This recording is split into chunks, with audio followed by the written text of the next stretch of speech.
आज हम बात करेंगे कॉमन आयन इफेक्ट की।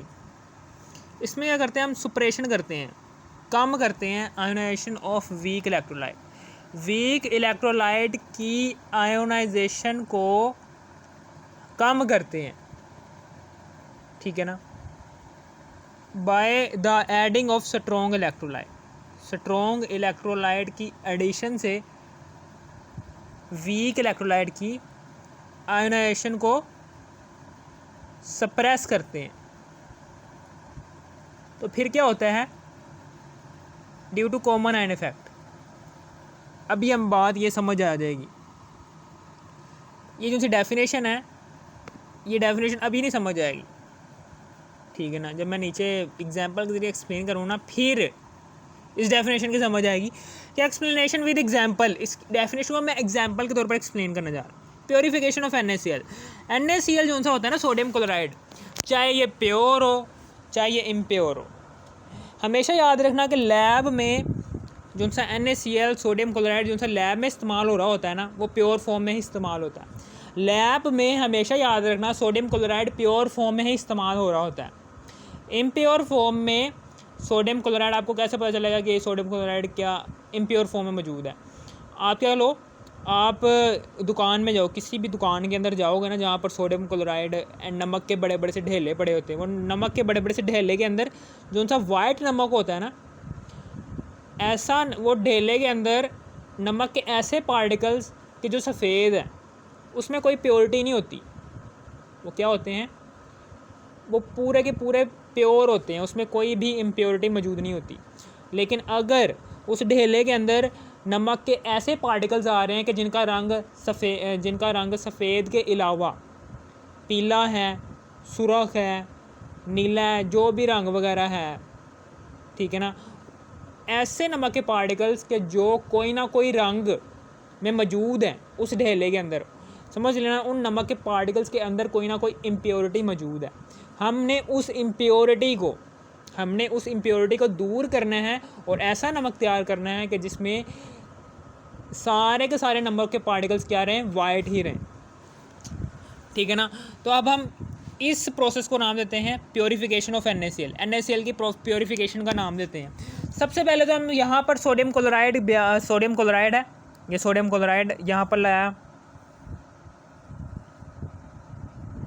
यहाँ पर पानी डाला हमने,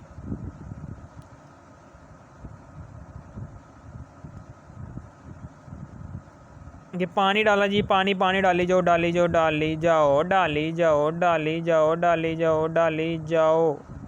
पानी को डाली जा रहे हैं। और इसके अंदर क्या मौजूद है, इस पानी के अंदर वो मौजूद है NaCl। इस पानी के अंदर क्या मौजूद है, NaCl कंसनट्रेटेड हालत में, कंसनट्रेटेड NaCl। कंसनट्रेटेड NaCl का मतलब क्या है कि NaCl को हमने इस सोल्यूशन के अंदर इतना को हल किया हुआ है कि ये मज़ीद हल नहीं हो सकता। जब आप मज़ीद हल करवाने की कोशिश करोगे ना सोडियम क्लोराइड को, नमक को, ठीक है ना, सोडियम क्लोराइड ऐसा नमक हमने इस पानी के अंदर ऐड किया हुआ है कि जिसके अंदर कोई ना कोई इम्प्योरिटी मौजूद है, कलर्ड इम्प्योरिटीज़ मौजूद है, इसके अंदर कोई ना कोई कलर्ड इम्प्योरिटी मौजूद है, कलर्ड इम्प्योरिटी मौजूद है सोडियम क्लोराइड के अंदर। यहाँ पर कोई ना कोई कलर्ड इम्प्योरिटी मौजूद है। जैसे ही कंसनट्रेटेड सोडियम क्लोराइड का सोल्यूशन कैसे तैयार करेंगे, सबसे पहले पानी भरना है, पानी के अंदर सोडियम क्लोराइड डाली जाओ और हिलाते जाओ। और सोडियम क्लोराइड की मिकदार पानी के अंदर जब हल होना बंद हो जाए, ठीक है ना, उस वक़्त मज़ीद सोडियम क्लोराइड की मिकदार को ऐड करवाना है।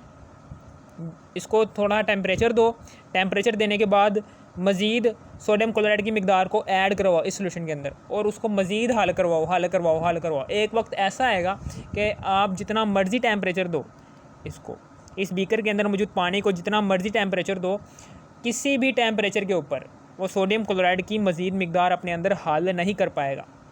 तो क्या होगा, नतीजे के तौर पर सोडियम क्लोराइड के क्रिस्टल्स नीचे बैठना शुरू हो जाएंगे। एंड उसी वक्त जो सा सोल्यूशन तैयार होगा सोडियम क्लोराइड का, वो सोल्यूशन तैयार होगा कंसनट्रेटेड सोडियम क्लोराइड का सोल्यूशन। अब फिर उसके बाद ये सोडियम क्लोराइड का सोल्यूशन, इसमें सोडियम क्लोराइड किस फॉर्म में मौजूद होगा, इस फॉर्म में।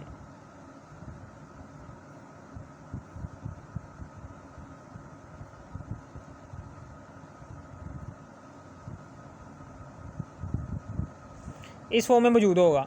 वीक इलेक्ट्रोलाइट किसे कहते हैं, वीक इलेक्ट्रोलाइट वो होता है कि जिसको हम डबल एरो से जाहिर कर रहे होते हैं। वीक इलेक्ट्रोलाइट को हमेशा याद रखना, वीक इलेक्ट्रोलाइट की रिप्रेजेंटेशन करनी हो ना, हमेशा याद रखना कि डबल एरो से जाहिर कर रहे होते हैं, ठीक है ना। और जो सा स्ट्रॉन्ग इलेक्ट्रोलाइट होता है उसको सिर्फ और सिर्फ हम सिंगल एरो से ही जाहिर कर रहे होते हैं। स्ट्रॉन्ग इलेक्ट्रोलाइट को हम सिंगल एरो से जाहिर कर रहे होते हैं। वीक इलेक्ट्रोलाइट का मतलब क्या है कि ये जो सा सोडियम क्लोराइड है ना, इसके मुकम्मल क्रिस्टल सोडियम क्लोराइड जो सा है, ये मुकम्मल तौर पर सोडियम आयन और क्लोराइड आयन में नहीं ब्रेक आउट हुआ इस पानी के अंदर, बल्कि ये दोबारा से सोडियम आयन और क्लोराइड आयन दोबारा से आपस में मिलते हैं और फिर से सोडियम क्लोराइड बना देते हैं, ठीक है ना।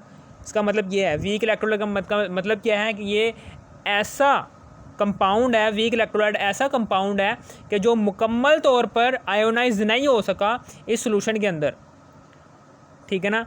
आयोनाइज तो हो रहा है, लेकिन आयोनाइज होने के बाद दोबारा से उसके आयन्स जो उनसे हैं वो दोबारा से मिलते हैं और दोबारा से वही वाला कंपाउंड बना देते हैं। इसको हम कहते हैं वीक इलेक्ट्रोलाइट। अब फिर उसके बाद ये वीक इलेक्ट्रोलाइट हमने तैयार करवा दिया, इसके अंदर वीक इलेक्ट्रोलाइट सोडियम क्लोराइड का सोल्यूशन हमने ऐड करवा दिया। अब हमने इसकी आयोनाइजेशन को, ये जो सी आयोनाइजेशन हो रही है ना, ये थोड़ी बहुत आयोनाइजेशन जो सी हो रही है, इसको हमने सप्रेस करवाना है। क्या करवा रहा है, सप्रेशन कम करवाना, ionization of weak electrolyte. Weak electrolyte की इस आयोनाइजेशन को दबाना है, सप्रेस करवाना है। सप्रेशन ऑफ वीक, सप्रेशन करनी है ionization of weak electrolyte. Weak electrolyte की आयोनाइजेशन को हमने सप्रेस करवाना है। ये वीक इलेक्ट्रोलाइट है ना, इसकी थोड़ी बहुत आयोनाइजेशन हो रही है, इसको हमने सप्रेस करवाना है। Suppression of ionization of weak electrolyte. Weak electrolyte की थोड़ी बहुत आयोनाइजेशन हो रही है फॉरवर्ड रिएक्शन के दौरान, इसको हमने दबाना है। Suppression of ionization of weak electrolyte. तो अब हम क्या करेंगे, अब हम इसके अंदर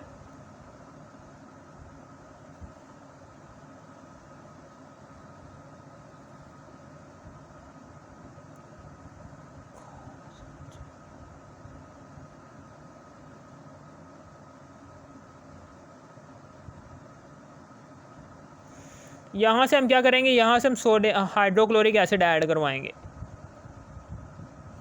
हाइड्रोक्लोरिक एसिड यहाँ से ऐड करवाएंगे और यह हाइड्रोक्लोरिक एसिड जैसे ही इसमें ऐड होगा ना, यहाँ पर पानी में पहुँचेगा तो हाइड्रोक्लोरिक एसिड के आयन्स बन जाएंगे। फॉरवर्ड डायरेक्शन में हाइड्रोजन आयन बन जाएगा और क्लोराइड आयन बन जाएगा। इस तरीके से सोडियम क्लोराइड जो सा है ये रिवर्सिबल रिएक्शन इस तरह से प्रोड्यूस करवाएगा कि सोडियम आयन बन गया प्लस क्लोराइड आयन बन गया। इसी तरीके से हाइड्रोक्लोरिक एसिड है, जब हमने इसको पास करवाया, the concentrated solution of sodium chloride is ionize as. Sodium chloride का कंसनट्रेटेड सोल्यूशन इस तरह से आयोनाइज होगा, जबकि नाउ स्ट्रॉन्ग इलेक्ट्रोलाइट या फिर पास द HCl जो स्ट्रॉन्ग इलेक्ट्रोलाइट होता है, इसको हम वन एरो से जाहिर कर रहे होते हैं, जो सिर्फ और सिर्फ एक ही एरो में से जाहिर कर रहा होता है और इसमें सिर्फ और सिर्फ आयन ही क्रिएट हो रहे होते हैं। यानी कि स्ट्रॉन्ग इलेक्ट्रोलाइट क्या कर रहा होता है, ये अपने आप को मुकम्मल तौर पर आयोनाइज करवा रहा होता है इस कंसनट्रेटेड सॉल्यूशन के अंदर। ये दोबारा से उस कंपाउंड में रिक्रिएट नहीं होता। यानी कि ऐसा स्ट्रॉन्ग इलेक्ट्रोलाइट किसे कहते हैं, ऐसा कंपाउंड के जो अपने आप को किसी भी सॉल्वेंट के अंदर मुकम्मल तौर पर आयोनाइज करवा दे, ठीक है ना। उसको हम कहते हैं स्ट्रॉन्ग इलेक्ट्रोलाइट। ये क्या है, strong electrolyte. Now pass the HCl gas, HCl gas जैसे ही हमने यहाँ पर पास करवाई तो HCl गैस के यहाँ पर इस तरह से आयंस क्रिएट हो गए। Now pass the HCl gas from the solution, solution में जैसे HCl गैस पास करो तो ये आयंस बन गए। और फिर उसके बाद अब क्या होगा, अब यही होगा कि यहाँ पर प्रोडक्ट में ये देखो कॉमन आयन आ रहा है, ठीक है ना, ये कॉमन आयन आ रहा है, यानी कि आयंस की कंसंट्रेशन बढ़ गई है। ऐसे भी कह सकते हो आयंस की कंसंट्रेशन बढ़ गई है, या फिर कॉमन आयन इफेक्ट की वजह से यहाँ पर आयंस की कंसंट्रेशन बढ़ गई है। जब आयंस की कंसंट्रेशन बढ़ गई है इसका मतलब क्या है, प्रोडक्ट की कंसंट्रेशन बढ़ गई है। जैसे प्रोडक्ट की कंसंट्रेशन बढ़ गई है, आपको पता है कि हमने अभी पढ़ा है कि इस सोल्यूशन के अंदर ये जो से प्रोडक्ट है, प्रोडक्ट की कंसंट्रेशन बढ़ गई है, जबकि जो से रिएक्टेंट है वो 2 ही हैं, जबकि प्रोडक्ट कितने बन रहे हैं, 1 2 3 4, ठीक है ना। ड्यू टू कॉमन आयन ये जो सा दोबारा से पीछे की तरफ जाएगा, ये जो सा दोबारा से रिवर्स डायरेक्शन में जाएगा। यानी कि मेरे कहने का मतलब क्या, हमने पीछे पढ़ा नहीं था कि जब हमने 2 टैंक आपस में जोड़े थे, एक ये वाला टैंक था, एक ये वाला टैंक था,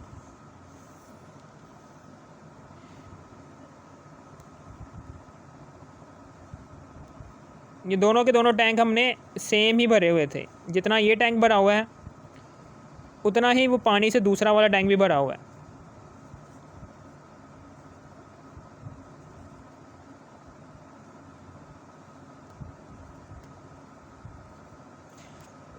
रिएक्टेंट है, ये समझ लो प्रोडक्ट है।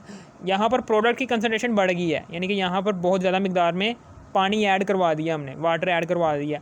अब ये जो सा रिएक्शन किधर जाएगा, रिएक्शन पहले ऐसे जा रहा था, पहले इक्विलिब्रियम स्टेट में था, लेकिन अब जैसे हमने प्रोडक्ट ऐड करवा दिया, पानी ऐड करवा दिया बहुत ज़्यादा मिकदार में, तो अब ये जो सा रिएक्शन होगा ना, बहुत ज़्यादा मिकदार में यहाँ पर प्रोडक्ट मौजूद है, तो अब ये जो सा रिएक्शन होगा, ये रिएक्शन ये जो सा इधर की तरफ जाएगा, इस डायरेक्शन में जाएगा, रिवर्स डायरेक्शन में जाएगा और अपने आप को दोबारा से इक्विलिब्रियम स्टेट में ले आएगा, ठीक है ना। यानी कि ये जो सा पानी है, पानी का लेवल इस तरीके से आ जाएगा,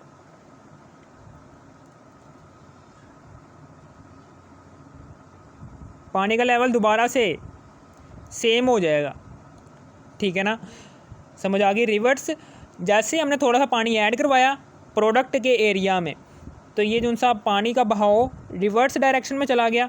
रिवर्स में डायरेक्शन में जाने के बाद पानी का जो इन दोनों टैंकों के अंदर जो से पानी की सरफेस है वो दोबारा से मैच होना शुरू कर देगी, ठीक है ना। इसी तरीके से यहाँ पर भी यही है, यहाँ पर प्रोडक्ट की कंसंट्रेशन बढ़ गई है, प्रोडक्ट की कंसंट्रेशन बढ़ने की वजह से due to common ion effect, तो ये जो सा रिएक्शन होगा ये फॉरवर्ड किधर जाएगा, रिवर्स डायरेक्शन में, इस डायरेक्शन में जाएगा।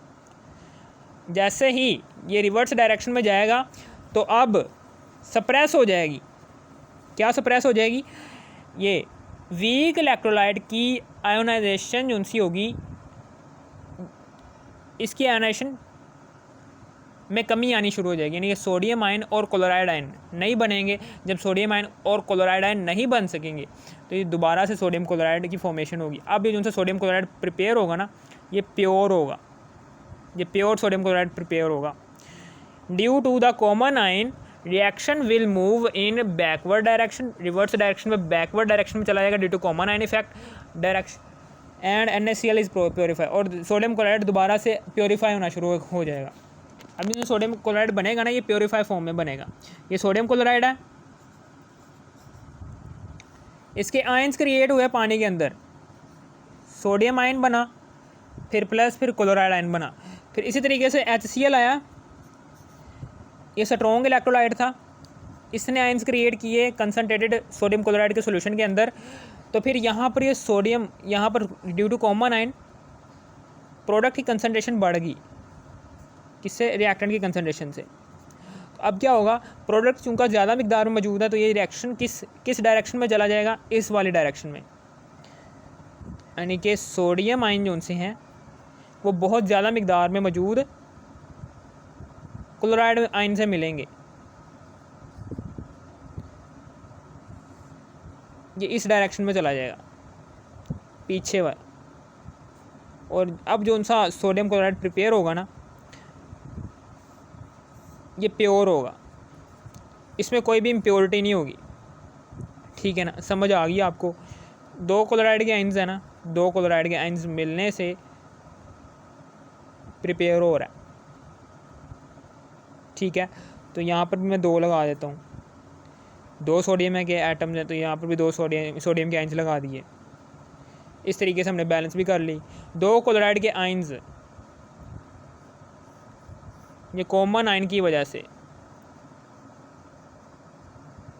Due to common ion effect, reaction will move into backward direction and prepare that sodium chloride molecules which have pure form। अगर आपको इस वीडियो की ज़रा सी भी थोड़ी सी भी समझ आ गई इस वीडियो को, तो लाइक और सब्सक्राइब शेयर भी कर देना। Thanks for watching me.